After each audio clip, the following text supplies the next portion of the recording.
ಸಿಂಹ ಮತ್ತು ಇಲಿ. ಒಂದು ದಿನ ಕಾಡಿನಲ್ಲಿ ಒಂದು ದೊಡ್ಡ ಸಿಂಹ ಮಲಗಿತ್ತು. ಒಂದು ಪುಟ್ಟ ಇಲಿ ಓಡಿ ಬಂದು ಆಕಸ್ಮಿಕವಾಗಿ ಸಿಂಹದ ಮೈಮೇಲೆ ಓಡಾಡಿತು. ಸಿಂಹವು ಕೋಪದಿಂದ ಎಚ್ಚರಗೊಂಡು ತನ್ನ ಪಂಜದಿಂದ ಇಲಿಯನ್ನು ಹಿಡಿಯಿತು. ನನ್ನನ್ನು ಎಬ್ಬಿಸಲು ನಿನಗೆ ಎಷ್ಟು ಧೈರ್ಯ ಎಂದು ಸಿಂಹ ಘರ್ಜಿಸಿತು. ನಾನು ನಿನ್ನನ್ನು ತಿನ್ನುತ್ತೇನೆ ಎಂದು ಬಾಯಿತೆರೆದು ಇಲಿಯನ್ನು ತಿನ್ನಲು ಹೋಯಿತು.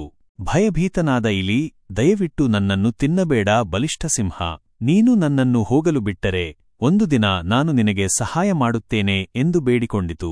ಸಿಂಹ ನಗುತ್ತಾ, ನನ್ನಂತಹ ದೊಡ್ಡ ಸಿಂಹಕ್ಕೆ ಒಂದು ಸಣ್ಣ ಇಲಿ ಹೇಗೆ ಸಹಾಯ ಮಾಡುತ್ತದೆ ಎಂದು ಘರ್ಜಿಸಿ ಇಲಿಯನ್ನು ಬಿಟ್ಟುಬಿಟ್ಟಿತು. ಕೆಲವು ದಿನಗಳ ನಂತರ ಸಿಂಹವು ಬೇಟೆಗಾರನ ಬಲೆಗೆ ಸಿಲುಕಿತು. ಸಿಂಹ ಘರ್ಜಿಸಿ ಬಲೆಯಿಂದ ಹೊರಬರಲು ಹೋರಾಡಿತು, ಆದರೆ ತಪ್ಪಿಸಿಕೊಳ್ಳಲು ಸಾಧ್ಯವಾಗಲಿಲ್ಲ. ಸಿಂಹದ ಘರ್ಜನೆಯನ್ನು ಕೇಳಿ ಇಲಿ ಸಹಾಯ ಮಾಡಲು ಓಡಿಬಂದಿತು. ಅದು ತನ್ನ ಚೂಪಾದ ಹಲ್ಲುಗಳಿಂದ ಹಗ್ಗಗಳನ್ನು ಕಚ್ಚಿ ಸಿಂಹವನ್ನು ಮುಕ್ತಗೊಳಿಸಿತು.